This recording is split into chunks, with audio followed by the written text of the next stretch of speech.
Chers auditeurs, je vous souhaite la bienvenue à votre rendez-vous musical Appassionato sur Radio Judaïka 90.2 FM, que vous pouvez également suivre en streaming sur notre site radiojudaïka.be.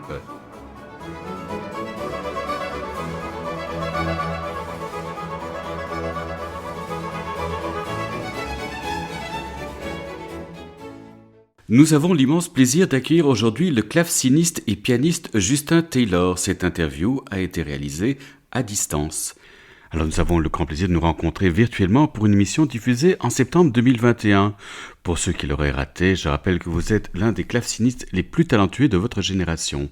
Votre discographie est couronnée de nombreux prix, dont le Choc de l'année Classica, le Gramophone Editor's Choice et le Grand Prix de l'Académie Charles Cros. Après avoir consacré 3 albums aux dynasties musicales, dont la famille Forqueray, la famille Rameau et les frères Francoeur, vous venez nous présenter ce mois-ci Bach et l'Italie. Je vous propose de débuter notre entretien par votre interprétation du concerto italien BWV 971, donc de Jean-Sébastien Bach.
le concerto italien BWV 971 de Jean-Sébastien Bach dans l'interprétation de notre invité Justin Taylor. Alors dites-nous Justin, comment avez-vous découvert la musique de Jean-Sébastien Bach ? J'ai découvert la musique de Bach en fait d'une manière très simple. Vous savez, ces petits menuets avec des airs très célèbres qui sont dans le cahier de Wilhelm Friedman. Et c'est vrai que les toutes premières années de piano ou de clavecin, on est en contact avec cette musique. On n'a même pas vraiment l'impression de jouer du Jean-Sébastien Bach. Et puis on s'en rend compte quelques années après. Et je trouve que c'est là toute la force de Bach, c'est qu'il a évidemment écrit des chefs-d'œuvre absolus d'une extrême complexité. Mais il a aussi su se mettre à la portée de jeunes débutants. Et donc voilà, j'ai un peu découvert Bach par cette approche à petits pas avec ses pièces dans le cahier de Wilhelm Friedman. Et alors aujourd'hui, quelle place occupe l'œuvre de Jean-Sébastien Bach dans votre répertoire ? Bien sûr, on a envie de répondre une place centrale, mais je dirais aussi que c'est surtout sur la durée en fait. Moi j'ai l'impression que dès qu'on revient à Bach, il nous a jamais vraiment quittés. Et c'est une œuvre aux côtés de laquelle on va cheminer toute une vie. On va sans cesse découvrir des aspects différents qui nous avaient échappé. Et donc, en ça, c'est presque un partenaire musical, la partition elle-même. Chez Bach, c'est ça qui me stupéfie toujours, c'est cette capacité à nous faire évoluer, à nous faire réfléchir, à nous faire grandir en tant que musiciens. Et c'est pas l'interprète qui juste imprime sa marque à une œuvre de manière un peu verticale, mais c'est vraiment un échange qui se crée entre la partition et l'interprète. Et par exemple, je viens de passer un bon mois à jouer et à travailler les variations Goldberg. Et là, c'est un peu l'exemple type de ce compagnonnage entre une œuvre monument, sommet, qui nous fait évoluer, qui nous apprend beaucoup. Et quels sont les grands interprètes de sa musique qui vous ont marqué ? Bach a tellement de facettes différentes. C'est vrai qu'il y a, je pense, à beaucoup d'interprètes différents. Peut-être Bilsma pour les suites pour violoncelle. Alors je vais peut-être un peu vous choquer en tant que classiniste, mais les concertos pour piano avec Peraya au piano et Saint Martin in the Fields à l'orchestre m'ont toujours accompagné depuis que je suis jeune, et c'est toujours une petite Madeleine de Proust un peu pour moi. Peut-être Amandine Beyer pour les sonates et partitas, les Keuken un peu pour leur redécouverte parmi les premiers enregistrements historiques des grandes œuvres. Je pense au Brandebourgeois par exemple, ou aux Passions, aux suites pour orchestre. Et puis côté clavecin, là de nouveau, chaque interprète peut tellement affirmer sa personnalité dans ses œuvres. Donc peut-être Léonard bien sûr pour le côté un peu encyclopédique et monumental des enregistrements qu'il a produits. Une version beaucoup plus personnelle, mais moi qui m'avait aussi beaucoup touché, c'est les suites françaises de Blandine Ranoux. Mais pour n'en citer que quelques-uns, parce que c'est vrai que il y a une production discographique évidemment énorme de l'œuvre de Bach, et c'est aussi ça qui m'a poussé à faire un projet un peu centré autour d'une certaine période de la vie de Bach, d'une certaine source d'influence, parce que c'est vrai que le chant est tellement immense que il faut arriver un peu à canaliser et à offrir un projet, je pense, qui doit être lisible pour le public. Alors je vous propose de retourner à votre album Bach et l'Italie avec le concerto en fa majeur BWV 978.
Vous êtes sur Radio Judaïka et vous écoutez Appassionato, votre rendez-vous musical, le concerto en fa majeur BWV 978 de Jean-Sébastien Bach dans l'interprétation de notre invité, Justin Taylor. Alors Jean-Sébastien Bach n'a jamais quitté l'Allemagne et pourtant il semblait connaître la musique de Frescobaldi, Legrenzi, Corelli, Albinoni et Vivaldi, qu'il a recopiée, transcrite, adaptée. Selon vous, quelle influence ce travail a eu sur son art ? Je pense que l'influence italienne est vraiment déterminante sur la musique de Bach. Et d'ailleurs, en travaillant ce programme, je me suis vraiment aperçu que ça l'a aussi accompagné tout au long de sa vie. Parce qu'on dit donc voilà qu'il a découvert la musique de Vivaldi un peu comme toute l'Europe aux alentours des années 1711-12, quand l'Estro Armonico, le troisième opus de Vivaldi, a été publié. Ça a été un énorme succès commercial dans l'Europe entière. Bach n'y a pas échappé et a évidemment lu ses partitions, qu'il a transcrites pour son instrument, le clavecin. Donc voilà, on sait que c'était évidemment une marque de son grand intérêt pour cette musique. Et ce que je trouve assez fascinant, c'est qu'il a réussi complètement à assimiler ce style, à presque se faire passer pour plus italien que les Italiens, alors que même, comme vous le disiez, il a jamais voyagé en Italie. Et cette influence, c'est pas juste un moment dans sa vie et puis ensuite il passe à autre chose. Et je trouve ça très intéressant de se dire que voilà, il découvre cette musique en 1711-12 et puis plus de 20 ans après, il va y revenir avec son fameux concerto italien qui est un de ses chefs-d'œuvre pour clavier, une œuvre très très complète où il va complètement magnifier cette influence vénitienne de Vivaldi, de la forme concerto, de l'alternance des tutti et des solos, du mouvement lent central extrêmement lyrique. Enfin voilà, il a complètement ingurgité le style de Vivaldi en faisant du Bach extrêmement complexe, riche, contrapuntique, brillant, voilà tout ce qu'on adore chez Jean-Sébastien Bach. Et 20 ans après, donc c'est comme si cette idée avait un peu lentement germiné dans son esprit. Et puis ça décante pendant 20 ans et puis il arrive à un de ses sommets du répertoire pour clavier. Donc je pense que ça a eu vraiment une influence déterminante. Et puis on le voit aussi au fil d'autres œuvres, les toccatas, les fantaisies, voilà, où cette exubérance, cette virtuosité, ce goût du lyrisme, je pense vraiment que ça vient de cette rencontre virtuelle, parce qu'il n'a jamais rencontré Vivaldi, mais il a rencontré sa musique. Alors votre album comprend des transcriptions, mais également des œuvres originales de Jean-Sébastien Bach. Comment avez-vous construit le programme de votre album Bach et l'Italie ? Comme je vous le disais précédemment, il y a eu tellement de disques faits sur Bach. Et moi, c'est un compositeur que j'adore, qui me parle énormément. Et j'espère apporter ma modeste contribution. Mais c'est vrai que j'imaginais pas enregistrer une 48e version des suites françaises ou des suites anglaises ou des partitas ou du premier livre du Caribéen tempéré. J'avais un peu envie d'amener un éclairage nouveau sur une partie de son œuvre. Et c'est vrai que ce Bach de jeunesse, il est presque bavard, un peu, on le sent enthousiaste. C'est l'exubérance, la jovialité italienne qui le saisit. J'ai un peu l'impression que c'est Jean-Sébastien Bach qui nous accueille les deux bras ouverts. Alors que certaines œuvres plus tardives et plus intellectualisées, il y a évidemment cette dimension de chef-d'œuvre qui peut être un peu intimidante. Là, c'est un programme, au contraire, voilà, qui moi, m'a tout de suite paru très, très naturel, très spontané. Et donc, mon point de départ, c'était ces fameuses transcriptions de Vivaldi, de Marcello, que Bach a réalisé quand il avait environ 25 ans. Et puis, autour de ces transcriptions, je me suis dit, mais alors, comment on peut essayer de rendre compte de lui, son imaginaire autour de l'Italie ? Et c'est là où j'ai voulu ajouter quelques petites pièces de l'autre frère Marcello, Benedetto, des petits préludes d'Alessandro Scarlatti pour voilà, essayer de rendre compte de cette ambiance vénitienne, comme ça, avec des harmonies qui nous surprennent vraiment, parce que c'était une ville voilà, au carrefour entre la culture occidentale, méditerranéenne, orientale presque, donc il y a des influences vraiment très multiples. Et en plus de ça, donc voilà, j'ai voulu essayer de faire le lien entre ces influences italiennes et puis comment elles ont un peu déteint sur l'œuvre de Bach, donc avec des pièces évidentes comme le concerto italien, où là c'est revendiqué comme un hommage à cette musique vénitienne, mais aussi dans d'autres formes, la fantaisie chromatique qui pour moi est vraiment un peu issue justement de ces recherches de de stylus fantasticus, des frescobaldi, de voilà cette espèce de presque de folie au clavier qui est évidemment extrêmement liée à l'improvisation et de surprendre et cette théâtralité italienne ou les toccata voilà qui sont aussi très influencés par le style italien. Donc c'était pour faire un éclairage vraiment italien sur l'œuvre de Bach et pas que à une période de sa vie mais un peu voilà tout au long de sa vie de compositeur.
La toccata en mi mineur BWV 914 de Jean-Sébastien Bach dans l'interprétation de Justin Taylor, un extrait de son nouvel album Bach et l'Italie paraissant ce mois-ci chez Alpha.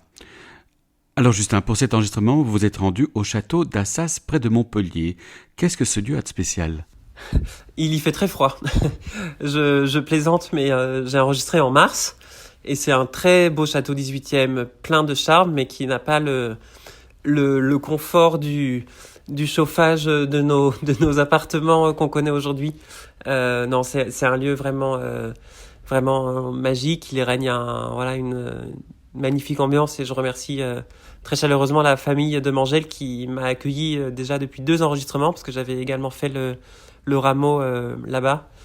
Et je pense que c'est important d'être entouré d'un lieu qui nous inspire aussi. Parce que c'est vrai qu'un enregistrement, ça dure plusieurs jours. On joue toute la journée. Vraiment, on commence vers 10h et puis on peut terminer le soir à 8, 9, 10h aussi. Donc voilà, il y a une certaine usure, peut-être, une certaine lassitude qu'il faut sans cesse essayer de renouveler. Et c'est vrai que d'avoir des lieux aussi inspirants que ce château qui semble être fait pour le clavecin et le clavecin est fait pour ce château. Il y a vraiment une espèce d'alignement comme ça d'ambiance entre le son de ce clavecin, le château, la région montpelliéraine, un peu sur les hauteurs avec la garrigue autour. C'est un lieu absolument magique. Alors quelles sont les spécificités du clavecin d'Assas ? C'est un clavecin des années 1730. On n'est pas tout à fait sûr parce que c'est un clavecin anonyme et qui n'est pas daté. Mais voilà, plein d'éléments dans la facture nous font penser que c'est donc du premier tiers 18e, peut-être dans la région de Lyon en France. Donc certains avancent le facteur d'Onzelag qui était assez réputé à Lyon dans ces années-là, mais on n'en est pas vraiment sûr. Quoi qu'il en soit, pour moi c'est un clavecin extraordinairement sublime parce qu'il arrive à avoir des couleurs très différentes. C'est un clavecin qui peut être très sensible, très sensuel, qui peut arriver à faire chanter les lignes de la main droite, et c'est vraiment moi l'esthétique que j'aime défendre au clavecin. C'est vrai que le clavecin des fois a une image auprès du grand public d'un instrument qui serait un peu dénué de sensibilité, donc des fois on entend les mots boîte à clous, machine à écrire, ou d'autres sobriquets comme ça, pas très agréables, mais non, je crois que le clavecin est aussi un instrument qui peut émouvoir le public et avoir beaucoup de souplesse, beaucoup de rondeur. Et c'est vrai que ce clavecin à Assas particulièrement, je trouve qu'il a ce timbre et cette voix qui permet de toucher le public et tout un tas de couleurs différentes et qui était, je trouve, très bienvenu pour justement ce programme où on a besoin quelque part d'imaginer le son d'un orchestre, le son d'un soliste violoniste, d'un soliste oboïste, d'un chanteur. Et donc il me fallait un peu ce clavecin caméléon. Et puis l'émotion aussi de jouer sur un clavecin qui a 300 ans. Je pense que c'est assez unique. Les violonistes ou les violoncellistes en parlent bien du rapport qu'ils ont avec leurs instruments qui des fois sont très vieux également. Au clavecin, on joue plus souvent sur des clavecins récents qui sont des copies faites d'après l'époque, mais voilà, qui sont assez proches de nous. Et là, d'avoir ce clavecin, ce bois qui a vu tant de mains passer, c'est assez enivrant. Oui, je peux imaginer.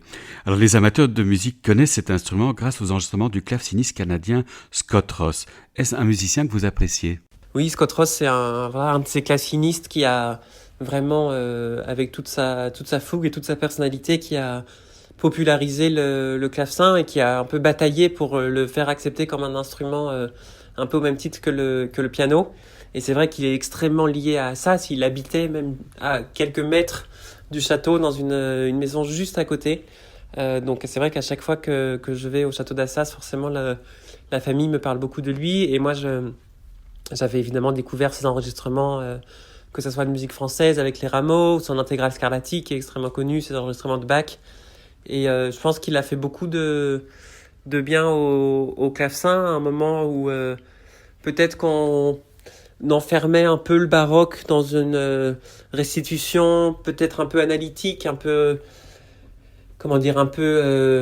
proche des traités. Il faut aussi se remettre dans un contexte où on découvrait tout juste les nouvelles manières d'interpréter cette musique. On découvrait sans cesse des indications dans des traités, dans des sources, dans des lettres. Et je pense qu'on avait aussi besoin d'une personnalité peut-être un peu plus instinctive, et j'ai l'impression que c'est ce que Scott Ross a amené à l'interprétation quand il était en activité. Alors Justin, pour conclure notre émission, nous avons comme tradition d'offrir à notre invité de partager avec nos auditeurs un morceau de son choix. Qu'aimeriez-vous nous faire écouter ? Alors puisqu'on consacre cette émission à Jean-Sébastien Bach, je vais continuer de vous faire écouter du Jean-Sébastien Bach avec justement le tout début des variations Goldberg dont on a parlé un peu plus tôt dans l'émission. Les variations Goldberg, c'est un des grands chefs-d'œuvre dans toute l'histoire de la musique pour clavier, qui commence avec une aria suivie de 30 variations, où Bach va déployer tout son génie d'écriture. Il fait des danses, des chants, du contrepoint, de la spontanéité, des recherches harmoniques extrêmement poussées, d'autres pièces qui sont beaucoup plus naïves. C'est un peu une sorte de catalogue de tout ce qui s'était fait, s'est fait et se fera au clavier. Il y a un peu cette projection qui est à la fois dans le passé et dans le futur.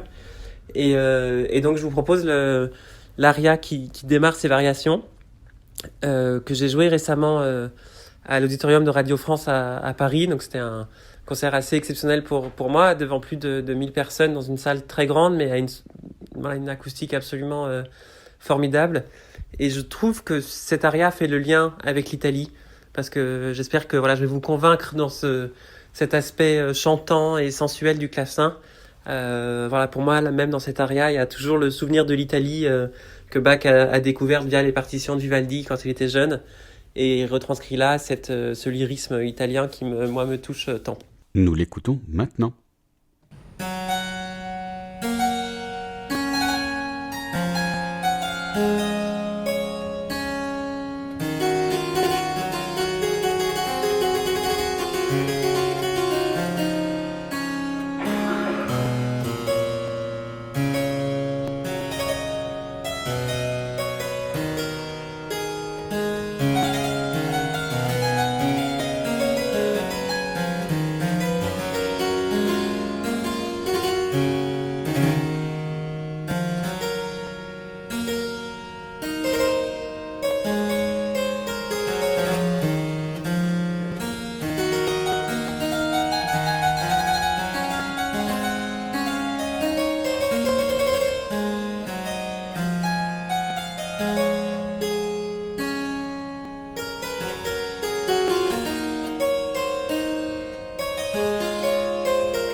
Votre émission de musique classique Appassionato touche ainsi à sa fin. Merci beaucoup Justin Taylor d'avoir accepté notre invitation.